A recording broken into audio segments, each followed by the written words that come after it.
Well, more sad news to report. It what seems to be the ever-ongoing war between Israel and Hamas. Fuck. 6 hostages, including 1 American, were found killed. What? We go out to Minnesota at a state fair where we found Tampon Tim wandering around. Tim, your thoughts? And of course, let us not forget about Dementia Joe, who's lying on a beach somewhere. Joe, what do you think? 3 days later. How many? Typical lib responses. Sheer fucking hubris. I'm Jasper Gonzo, and this is What's Next.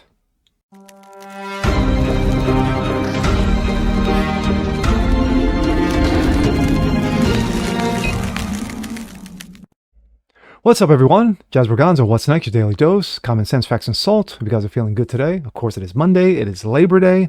And for those of us who have off, like myself, I hope you're enjoying the day. Well, in not so enjoyable news, more tragedy strikes.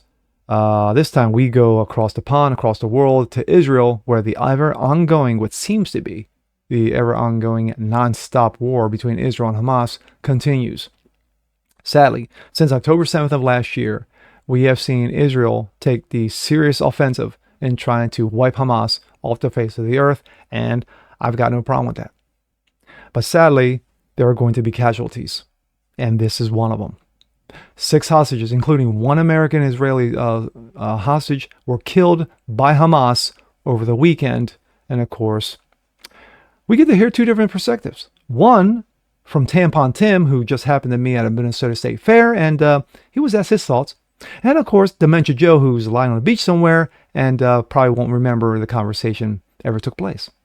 But this, coming from Breitbart, American-Israeli hostage Hirsch Goldberg Poland found dead in Gaza, murdered by Hamas. Hirsch Goldberg Poland, 23, the American-Israeli hostage who lost his left hand while being abducted by Hamas from the Nova Music Festival, October 7th, had been found dead in Gaza by Israeli Defense Forces. Goldberg Poland was identified after the news broke Saturday that the IDF had discovered a number of identified bodies in Gaza, amid rumors spreading throughout Israel and social media. The IDF asked the public to wait before identified the bodies. In a statement, the IDF located a number of bodies during combat in Gaza Strip. At this time, the troops are still operating in the area and are carrying out a process to extract and identify the bodies that will last several hours. We ask to refrain from spreading rumors. Israeli Army Radio announced Sunday morning local time that Goldberg Poland had been one of those identified among the dead. The immediate cause of death had not been identified.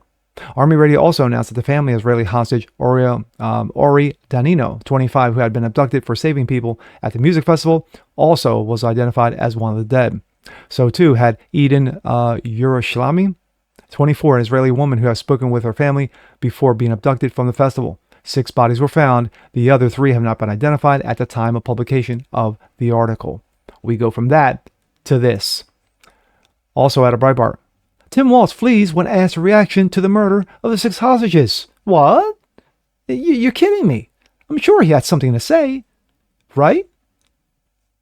Minnesota's Governor Tim Walz, the Democratic VP vice presidential nominee, and of course, better known as Tampon Tim, walked away Sunday after being asked by a reporter what his reaction was to the news that the bodies of 6 Israeli hostages have been discovered in a Hamas tunnel underneath Gaza, including 1 American citizen. While at the Minnesota State Fair, Walz was asked how much has changed since the last State Fair, and how Walz is balancing managing his role as governor and running for VP. Walz, holding a milkshake, was then asked by a reporter his reaction to the news that the bodies of 6 hostages held by Hamas had been found, to which he turned and walked away and said, "Thanks, everybody. Gotta go. See you on the campaign trail." Here's his reaction. Well, hey, everybody. For those not from Minnesota, just to be clear, there's a lot of great state fairs. Those of us from Minnesota really don't care, so. And I say that having tried pork chops in Iowa and been at other ones, but great state fair, great tradition with Princess Kay of the Milky Way. Agriculture is still king in Minnesota. You see that many of these folks are going to participate in agribusiness over their lifetimes that we need here in Minnesota. So great state fair. Glad to have you all out here enjoying every bit of it, and started the day with pork chop and vanilla shake. So it's great. So thanks, everybody. Nice wave. I choose change from the last state fair. I don't get 12 days, which I normally get. A little bit more of a disruption, and I'm more concerned, obviously, disruption to the other folks. But it's exciting. I think people are seeing that we're getting to talk about Minnesota across the country, talk about the economy here, talk about things like the state fair, talk about agriculture. That's been really exciting. How are you balancing managing the state of Minnesota and running for president? Yeah, I've got a good team on the being able to manage my schedule. We appointed 3 great judges last week in Ramsey County, as you saw. That one's like he almost Every knew the night we question have before he answered it. Memos and meeting with the commissioners. I stay updated throughout the day, and I'm in and out. Most of my time is day out and then back in.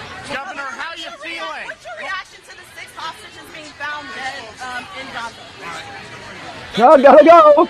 Gotta go. I'm sorry I can't answer difficult questions because don't give up. And speaking of those who don't give up, we go to this, also out of Breitbart. Biden from beach vacation. I worked tirelessly to bring Hirsch home. Really? That's impressive. President Joe DiMaggio issued a statement. Yes, he's still president, by the way, for all you people who are still wondering. In a statement Saturday evening that he had worked tirelessly to secure the release of Hirsch Goldberg Poland and other murdered hostages and claimed that he would keep working around the clock to get a deal done. Biden, who's been on vacation what seems to be like the last 4 years, worked around the clock, worked tirelessly, official statement. Earlier today, in a tunnel underneath the city of Rafah, Israel forces recovered 6 bodies of hostages held by Hamas. We have now confirmed that one of the hostages killed by these vicious Hamas terrorists was an American citizen, Hirsch Goldberg Poland. I am devastated and outraged. Hirsch was among the innocents brutally attacked while attending a music fair for peace in Israel October 7th. He lost his arm helping friends and strangers during the Hamas savage massacre. He had just turned 23. He planned to travel the world. I got to know his parents, John and Rachel. They've been courageous, wise, steadfast, and even after enduring the unimaginable. They have been relentless. They have been relentless and irrepressible champions of their son and all hostages in unconscionable conditions. I admire them and agree with them more deeply than words can express. And most of these words, I don't know how to express. I know all Americans tonight will have them in their prayers, just as Jill and I will. I have worked tirelessly to bring their beloved Hirsch safely home to them, and heartbroken by the news of his death.